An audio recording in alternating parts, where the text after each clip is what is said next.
بسم اللہ الرحمن الرحیم نحمده ونصلی علی رسوله الکریم اما بعد اللہم صل علی سیدنا محمد وعلی آل سیدنا محمد وبارک وسلم۔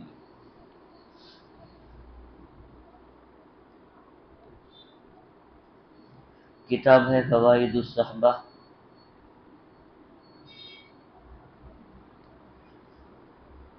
حضرت تھانوی رحمۃ اللہ علیہ کا مستقل ایک وعظ ہے جو حضرت مولانا الیاس صاحب کاندھلوی رحمۃ اللہ علیہ کے نکاح کے موقع پر عصر کے بعد حضرت نے یہ وعظ فرمایا تھا، جس میں صحبت کے فوائد، اللہ والوں کے ساتھ اٹھنا بیٹھنا یہ کتنا ضروری ہے، رسول اکرم صلی اللہ علیہ وسلم کی صحبت اور معیت سے صحابہ کرام رضوان اللہ علیہم اجمعین کہاں سے کہاں پہنچ گئے، اور صحابہ کے اندر محبت، اطاعت، شوق، جذبے کس حد تک تھے، ان کی مثالیں اس کے اندر بے شمار موجود ہیں۔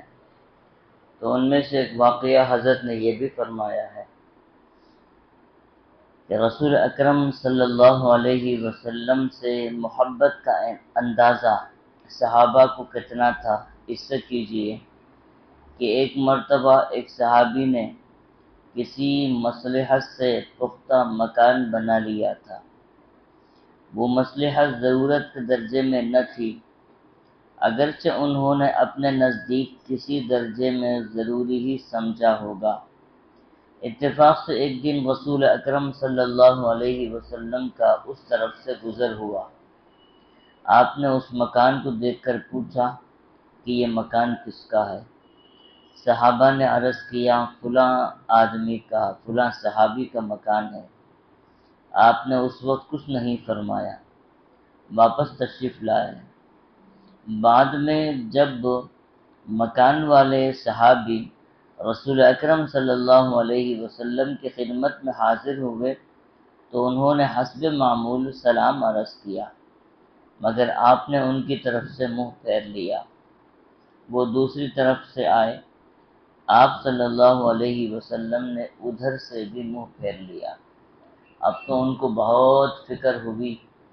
انہوں نے دوسرے صحابہ سے پوچھا تو معلوم ہوا کوئی خاص بات تو ہم کو معلوم نہیں، البتہ اتنا ضرور ہوا تھا کہ رسول اکرم صلی اللہ علیہ وسلم تمہارے مکان کی طرف تشریف لے گئے تھے اور تمہارے مکان کو دیکھ کر پوچھا تھا کہ یہ کس کا مکان ہے، ہم نے بتلا دیا کہ تمہارا ہے۔ اس پر حضور پر نور صلی اللہ علیہ وسلم نے کچھ فرمایا تو نہیں، لیکن اس وقت خاموش ہیں۔ دیکھیے اس حدیث میں کہیں تصریح نہیں کہ حضور علیہ الصلوۃ والتسلیم نے مکان کے بارے میں کچھ بھی فرمایا ہو، اس لیے صاحب مکان کے پاس اس یقین کا کوئی ذریعہ نہیں تھا۔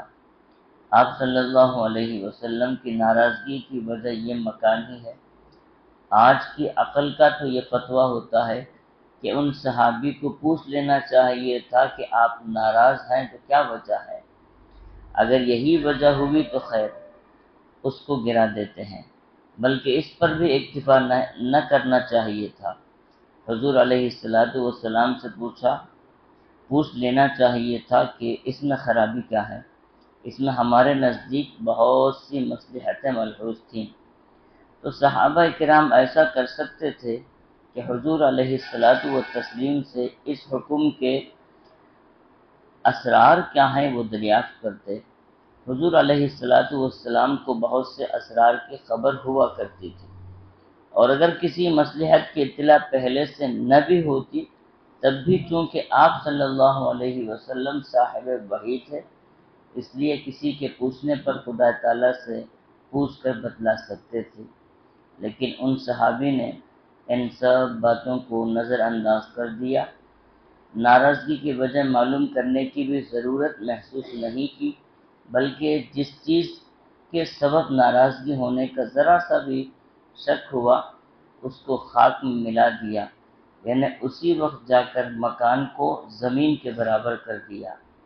کمال دیکھیے کہ اس کی اطلاع بھی نہیں کی کہ میں نے آپ کی خوشی کے لیے وہ مکان گرا دیا ہے، بلکہ اپنی قسمت پر بھروسہ کر کے بیٹھ گئے کہ جس طرح حضور علیہ السلام نے اتفاقاً مکان دیکھ لیا تھا، اسی طرح میرے گرانے کی اطلاع بھی اگر آپ کی خوشنودی میری قسمت میں ہے تو اتفاقاً ہی ہو جائے گی، کیونکہ جانتے تھے کہ اطلاع تو جب کروں جب کہ میں مکان گرا کر آپ پر کوئی احسان کیا ہو، یہ تو محض اپنی ہی بھلائی کے لیے کیا ہے۔ اللہ سبحانہ و تعالیٰ فرماتے ہیں قُل لَا تَمُنُّوا عَلَيَّ إِسْلَامَكُمْ بَلِ اللَّهُ يَمُنُّ عَلَيْكُمْ أَنْ هَدَاكُمْ لِلْإِيمَانِ۔ اے محمد صلی اللہ علیہ وسلم، آپ فرما دیجئے کہ مجھ پر اپنے اسلام لانے کا احسان مت جتاؤ، بلکہ اللہ کا تم پر احسان ہے کہ اس نے تم کو ایمان کی ہدایت فرمائی ہے۔ غرض حضور اکرم صلی اللہ علیہ وسلم کا پھر کسی دن اس طرف سے گزر ہوا تو دیکھا کہ اس جگہ وہ مکان نہیں ہے جو پہلے نظر آیا تھا۔ ساتھ والوں سے پوچھا کہ اس مکان کا کیا ہوا جو یہاں بنایا گیا تھا؟ صحابہ نے عرض کیا یا رسول اللہ، صاحب مکان کو جب آپ کی ناراضگی کی اطلاع ہوئی تو انہوں نے اسی وقت جا کر مکان گرا دیا تھا۔ آپ علیہ السلام یہ سن کر بہت خوش ہوئے اور بلا ضرورت تعمیر کی مذمت فرمائی۔ اب اس سے یہ معلوم ہوا کہ صحابہ کرام رضوان اللہ علیہم اجمعین نبی کریم صلی اللہ علیہ وسلم سے حد درجے محبت رکھتے تھے۔ یہی وجہ ہے کہ آپ علیہ السلام کے حکم پر وہ اپنے جانوں کا بھی ہدیہ پیش کرتے تھے۔ اور صحابہ کرام رضوان اللہ علیہم اجمعین کی جو تعلیم ہوئی تھی وہ بھی عجیب نرالی تھی۔ دو صحابہ کرام، ایک تنگ دست اور ایک ذرا سا خوشحال، بازو بازو دونوں کے مکان تھے۔ اب آپس میں تو گھروں میں تو عورتوں میں تو بات ہو ہی جاتی ہے۔ ایک صحابی کے گھر کچھ کھانے پینے کے لیے بھی ہر دن چیزیں میسر ہوتی ہیں، کچھ فقر و فاقہ بھی نہیں ہوتا ہے، اور پہننے کے لیے بھی ایک لباس سے زائد لباس موجود ہے، یہ ساری چیزیں تھیں۔ اور دوسرے صحابی کے مکان میں تنگ دستی تھی کہ ایک وقت سے زیادہ کوئی چیز ذخیرہ نہیں تھا، ایک لباس سے زیادہ کوئی لباس نہیں تھا، اور مکان بھی بہت تنگ تھا۔ تو بیوی نے صحابی سے کہا کہ بازو جو صاحب ہیں وہ بھی صحابی ہیں، لیکن ان کے پاس ایک سے زائد لباس، گھر بھی کشادہ، کھانے کے لیے بھی چیزیں میسر ہوتی ہے، ساری چیزیں ہیں، اور ہمارے گھر ہمیشہ تنگ دستی کیوں ہوتی ہے؟ دونوں صحابہ ہیں۔ اب صحابی نے یہ نہیں فرمایا کہ میں بھی دعا کرتا ہوں تم بھی دعا کرو، ہم دونوں مل کے دعا کریں گے تو اللہ ضرور سن لے گا، ہمارے گھر خوشحالی آ جائے گی، یہ نہیں فرمایا، بلکہ راضی برضا، رضی اللہ عنہم ورضوا عنہ، راضی برضا، جس حال میں مولا رکھے اس حال کو وہ سمجھتے تھے کہ سب سے اچھا حال ہے۔ تو انہوں نے کہا کہ دیکھو لباس ہم کتنے پہنتے ہیں، ایک لباس پہنتے ہیں یا زیادہ لباس ہونے کی وجہ سے دو تین لباس پہن لیتے ہیں۔ بیوی نے کہا کتنے بھی لباس ہو پہننے کے لیے تو ایک ہی لباس کافی ہے۔ پھر انہوں نے پوچھا کہ سونے کے لیے ایک چارپائی کافی ہے یا گھر بڑا ہونے کی وجہ سے ہمارے لیے جگہ بھی کافی ہونا چاہیے، ہمارا مجسم جو ہے وہ زیادہ سے زیادہ 6 فٹ کا ہے، اس کے لیے کتنی جگہ کی ضرورت ہے؟ اب ان کا گھر کشادہ ہے، ہمارا گھر چھوٹا ہے، تو سونے میں کوئی تنگی محسوس ہو رہی ہے؟ انہوں نے کہا کہ ہم سو تو جاتے ہیں، کوئی تنگی محسوس نہیں ہوتی۔ جب کھانے کے لیے چیزیں میسر ہوتی ہیں تو جتنی بھوک ہے اتنا تو ہم کھا لیتے ہیں، ایسا نہیں کہ زیادہ چیزیں ہونے کی وجہ سے ہم زیادہ کھا جائیں، ایسا تو نہیں ہے نا۔ بیوی نے کہا ایسا بھی نہیں ہے۔ جب یہ ساری باتیں پوچھ لیے تو اس وقت صحابی نے کہا دنیا کے حساب سے ہم کوئی نقصان میں نہیں ہیں، جو جگہ دیا ہے اللہ کافی دیا ہے، جو رزق دیا ہے اللہ کافی دیا ہے، جو عزت دیا ہے اللہ کافی دیا ہے، جو لباس دیا ہے اللہ کافی دیا ہے۔ اور آخرت کا حال یہ ہے کہ ہم بازو والے صحابی سے 500 برس پہلے جنت میں داخل ہو جائیں گے، اس لیے کہ ہمارے پاس کوئی چیز حساب دینے کے لیے ہے ہی نہیں۔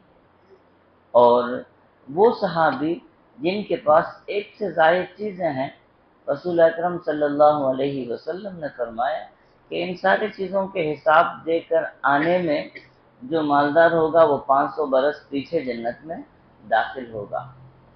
تو اب بتا کہ فائدے میں کون ہے، میں اور تو ہیں یا بازو والے صحابی؟ بیوی نے کہا اس سے تو معلوم ہوا کہ ہم ہی فائدے میں ہیں۔ تو بولے چلو اس حال پر اللہ سے راضی ہو جاؤ، اللہ کا شکر ادا کرو۔ تو صحابہ کرام رضوان اللہ علیہم اجمعین کی شکر گزاری بھی ایسے نرالی ہوتی تھی۔ آج ہماری حالت ہے کہ تھوڑی سی تکلیف آ جانے پر ہم پریشان ہو جاتے ہیں اور شکوے شکایت اور اللہ تعالیٰ کے ساتھ ہم ناراضگی والے اور ناشکری والے الفاظ کہہ بیٹھتے ہیں، بلکہ ہر حالت میں اللہ کا شکر ادا کرنا چاہیے۔ اللہ سبحانہ و تعالیٰ نے سیدنا نوح علیہ السلام کے بارے میں فرمایا انہ کان عبدا شکورا، وہ بڑے شکر گزار بندے تھے۔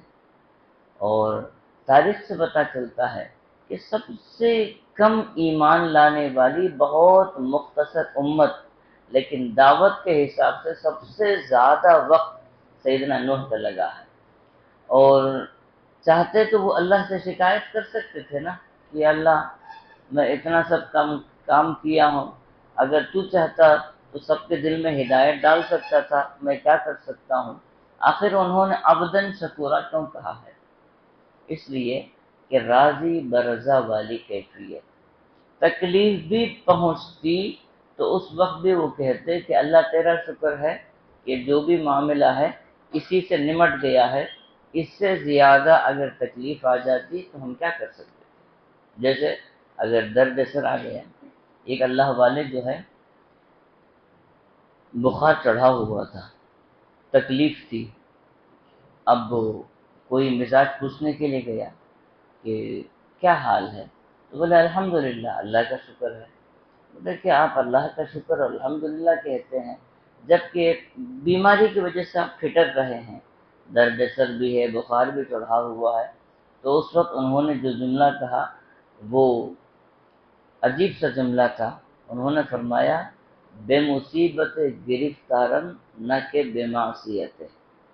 چلو ایک بیماری میں مبتلا ہوا ہوں، اللہ کا شکر ہے معصیت میں گناہ میں مبتلا نہیں ہوا، کیونکہ اگر بیماری آ جاتی ہے تو اس کا علاج ہو سکتا ہے، انسان بیماری کے بعد فوراً اس کے علاج معالجے کی طرف فکر کرتا ہے، اور اگر معصیت اور گناہ میں مبتلا ہو جاتا ہے تو انسان کی اس وقت آنکھ کھلتی ہی نہیں ہے۔ گناہ الگ الگ قسم کے ہوتے ہیں۔ ایک گناہ وہ ہے کہ بندہ گناہ کرنے کے بعد گناہ کو گناہ سمجھتا ہے، گناہ کو گناہ سمجھتا ہے، تو یہ جو ہے گناہ سمجھنے والا اس کی توبہ جو ہے یہ ممکن ہے، یہ توبہ کر سکتا ہے کیونکہ گناہ سمجھا ہوا تو ہے۔ لیکن اس سے حالت خراب کس کی ہے؟ وہ آدمی جو گناہ کرنے کے بعد گناہ کو گناہ سمجھتا ہی نہیں۔ اگر آج ہم دیکھیں تو ہماری کیا حالت ہے، ہم دھوکہ بھی دیتے ہیں، نمازیں بھی چھوڑتے ہیں، کئی گناہوں میں ملوث بھی ہوتے ہیں، لیکن ان گناہوں کو ہم گناہ سمجھتے ہی نہیں ہیں۔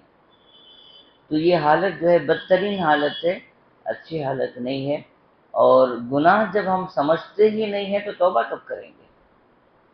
توبہ کی توفیق نہیں ہوتی ہے، کیونکہ بندہ سمجھتا ہے کہ میں نے تو اتنا ہی کیا ہے نا، کوئی بڑا گناہ تو نہیں کیا، اتنا ہی کیا ہے، یہ سمجھتا ہے۔